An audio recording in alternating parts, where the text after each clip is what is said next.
Hey BookTube, I'm back for another video, and today I thought I would discuss a book that I just recently finished, and I had some stuff to say about it because I found it to be a terrific tale. And the book itself is just a short one. It's The Strange Case of Dr. Jekyll and Mr. Hyde, which I'm sure most people are familiar with, or at least with the basic overall story, if maybe you haven't actually read the book itself.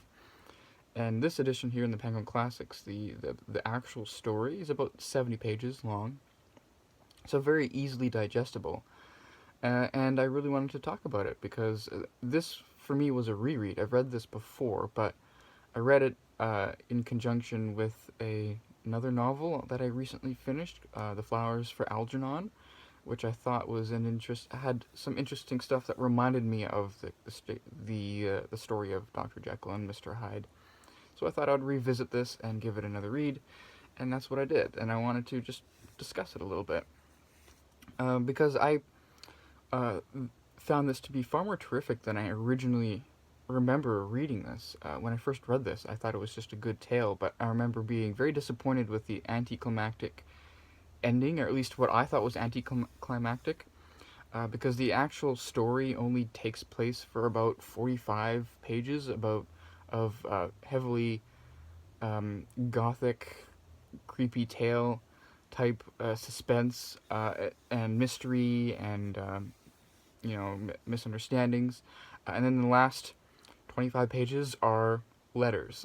We get two letters that divulge uh, the I don't know, the climactic scene, and then we get the clean uh, truth telling, or like the actual truth comes out through the letter that Dr. Jekyll gives to the main character. And the main character here is Mr. Utterson, who's a lawyer for Dr. Jekyll.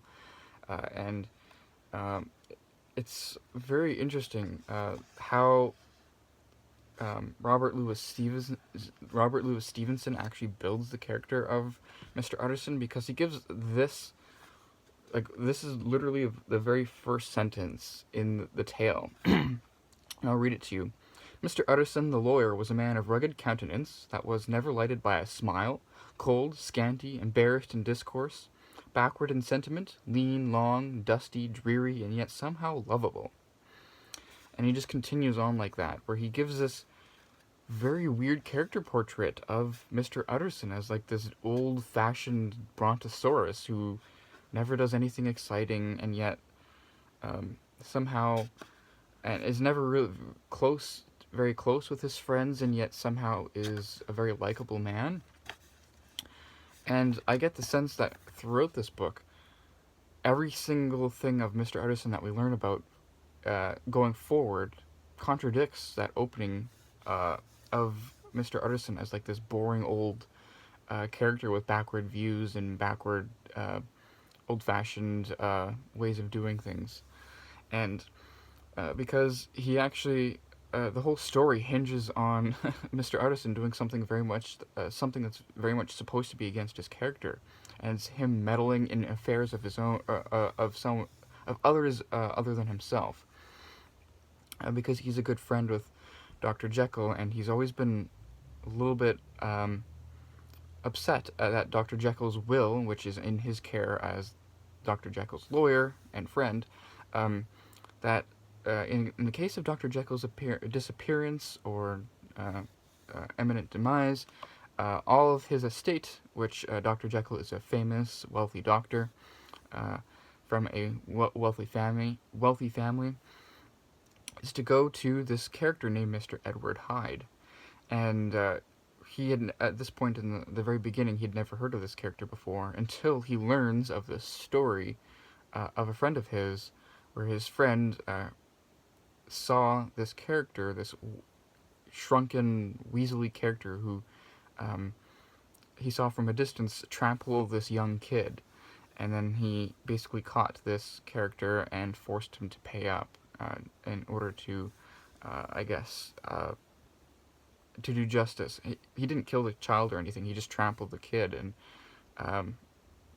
and this creates a little bit of intrigue into Mr. Utterson, because Mr. Utterson uh, finds out that this character is Mr. Hyde, and he heard of Mr. Hyde from who's basically the heir to this enormous estate of his friend, and so he's curious to see this character himself, and so he waits by this area where this incident took place, where supposedly Mr. Hyde makes his living, and he, sure enough, after about a week, he comes across this Mr. Hyde late at night, and he confronts him, and he's struck with horror with who he meets, because this character feels completely off-putting.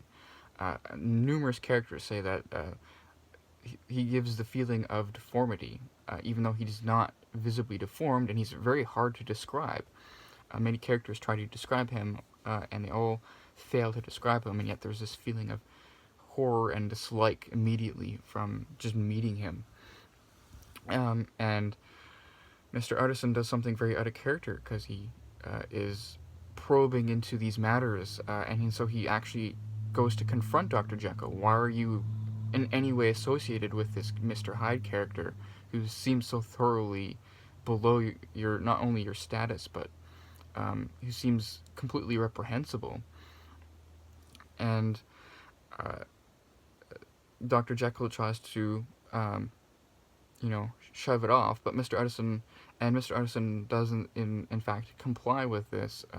He leaves it alone. His initial suspicion is that Dr. Jekyll is in some way being blackmailed by Mr. Hyde, and he looks in horror at his own past. Is there any way that he could himself be blackmailed by such a character as Mr. Hyde? But he leaves things to be after Dr. Jekyll kind of dismisses it and tells him to just leave it be, that he's in fact not being blackmailed, but that he hopes that he will not bring the subject up again. And so he does, but about a year later, an incident occurs. A witness sees Mr. Hyde beat a prominent member of Parliament, because this takes place in London, beats him to a pulp, basically, late at night. And that character is obviously seen as Mr. Hyde, because he's easily recognizable in the fact that people notice him, and they notice the horror and the chill that they feel when he's around. And so Mr. Hyde is now this wanted murderer, and basically disappears. And it's interesting, because Mr. Utterson is completely brought back into this state of affairs, because not only is the murder weapon a gift that Mr. Utterson had given to Dr. Jekyll. It was a cane, a thick cane walking stick, and so that's the murder weapon. But then also, Mr. Utterson is the lawyer to this member of Parliament who was murdered, and so he's right in the middle of these affairs again, and it makes the conflict right back into his life. It brings the conflict into his life again. He can't avoid it, and so he has to basically confront Dr. Jekyll about this again. Why are you associating with this guy? Why is this guy your heir?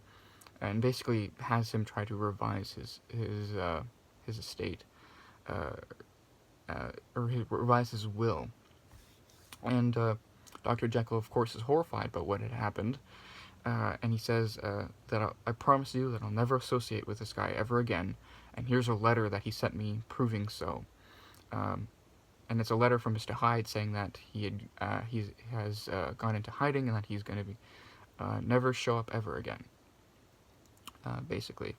And Mr. Utterson is satisfied by this letter, because having Mr. Hyde out of the picture, regardless of whether or not it's through being hanged for the murder or from just disappearing, he sees that as a win. But he's horrified when his clerk observes the writing of this letter to Dr. Jekyll's note, own handwriting, and he compares the two handwritings and notices that they're actually basically the same thing. And Mr. Utterson is horrified, because that meant that the letter of Mr. Hyde's has been forged, and that means that Dr. Jekyll is, in fact, probably hiding this character somewhere and protecting him. And of course, that horrors Mr. Utterson, and it leads to a climactic scene where him and the very concerned butler of Dr. Jekyll end up confronting this character who ends up hiding in one of the rooms in Dr. Jekyll's scientific laboratory, which is offset from his mansion. And from there we get the narratives where the clarity of things is brought to bear. And one of the takeaways that I got from this reading is that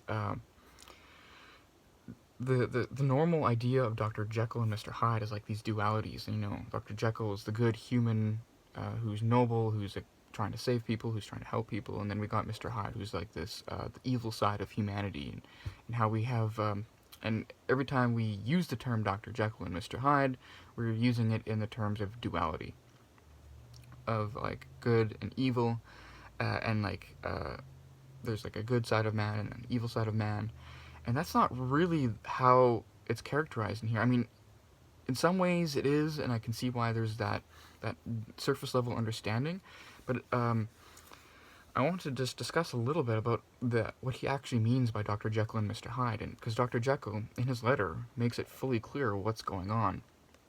And he says that throughout his life, he's always dealt with the baser nature, the baser parts of his nature, the desire for pleasures, for pleasures and to indulge in pleasures. And these pleasures are never explicitly said, though I might talk about that a little bit later, about what some of these pleasures are thinly veiled to potentially be.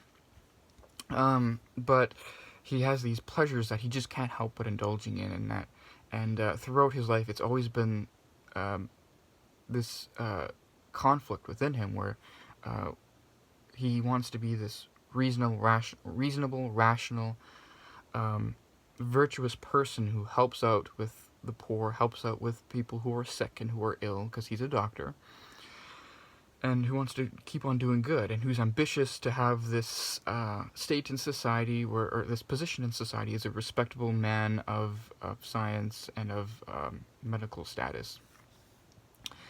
And but he's always fighting with this pleasurable, baser side of himself, and he says that there came a point where where the respectable side of him won out, but the baser side of him never really fully went away.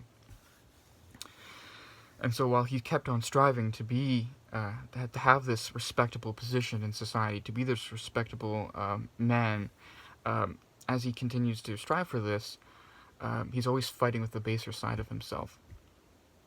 And it puts that, really makes that these two very different sides of himself in conflict. And somehow he came across this potion of which he can make, which took that baser side of himself and concentrated it, and basically separated it from himself into this separate, this very particular identity, which becomes Mr. Hyde. And so he takes this potion and it turns him into Mr. Hyde, who is, he says, is the thoroughly evil, baser side of himself. Mr. Hyde is still the qualities of himself, but concentrated of just pure evil. But Dr. Jekyll, that side of himself, is still the morally gray side of him. It's not the pure good. Dr. Jekyll is the kind of conflict-laden person who's striving for good and yet who constantly falls short of that ideal. So he's got both sides. He's still got the Hyde in him, but when he takes this potion, he becomes just the concentrated wickedness of indulging of horrors, of pleasures, of enjoying the sufferings of others. And that's basically how he explains it. And But the key part of that explanation is that the Dr. Jekyll side of himself, or no, the Dr. Hyde of, or the Mr. Hyde, sorry, I'm just throwing these words out. The Mr. Hyde of himself is a result of him not, basically deciding not to control himself. The reason why there's this Mr. Hyde to begin with, this Edward Hyde, is because of his lack of self-control. Because he decides to continually indulge himself in these baser pleasures with a free conscience. Because he can now point to Mr. Hyde and say that that is the character that did these terrible things, while Dr. Jekyll is the one who is pursuing virtue, who's pursuing forgiveness, who becomes quite religious at certain aspects. Not explicitly, at least not shown. It's only said that he becomes religiously inclined and fervently so, and but it's Mr. Hyde who does all the blaspheming, who does all the evil stuff. And this is basically shown in a very in one particular scene where Mr. Utterson, the lawyer, is looking at his desk, at Dr. Jekyll's desk when Dr. Jekyll has gone missing. And he sees this Bible, or this, not the Bible, a religious book that Dr. Jekyll held in great esteem. And he quite revered this book, and it meant a lot to him.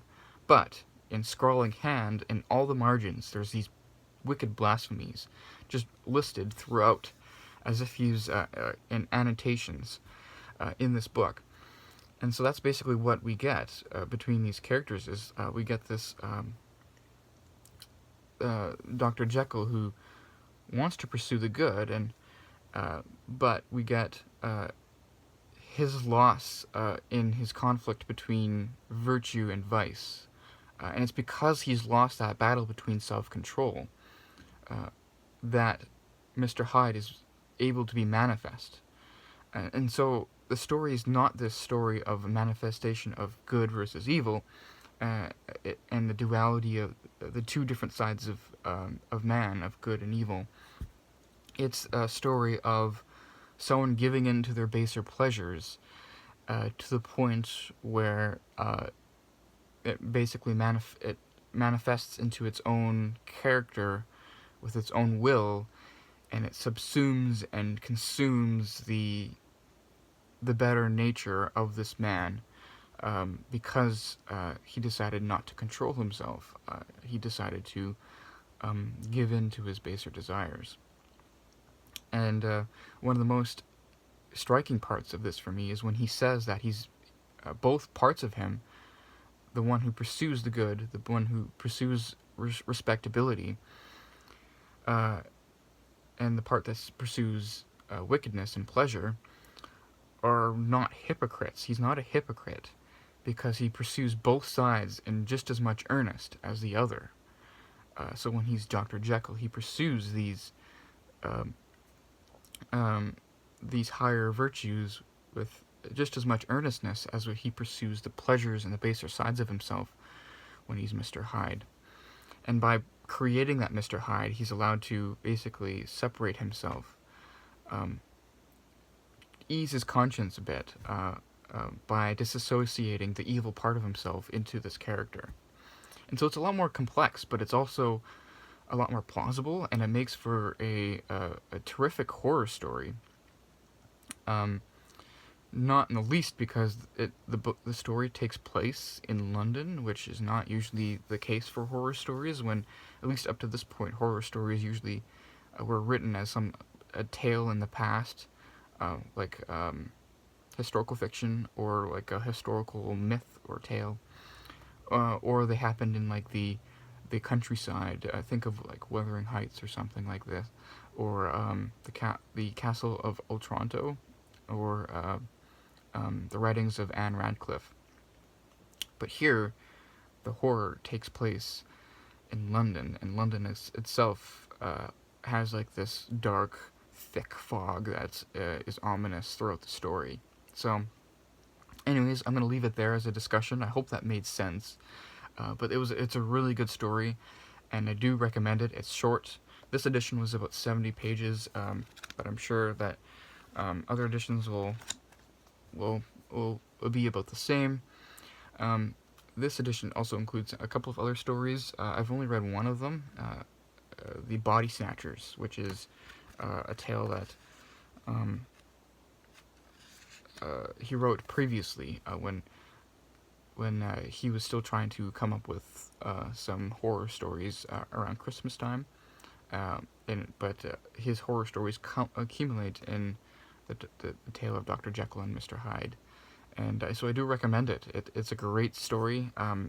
Just like Dr. Frankenstein and Mary Shelley's Frankenstein, there's a lot that's going on in the story itself that is not conveyed in our popular culture when we think of the principal characters involved.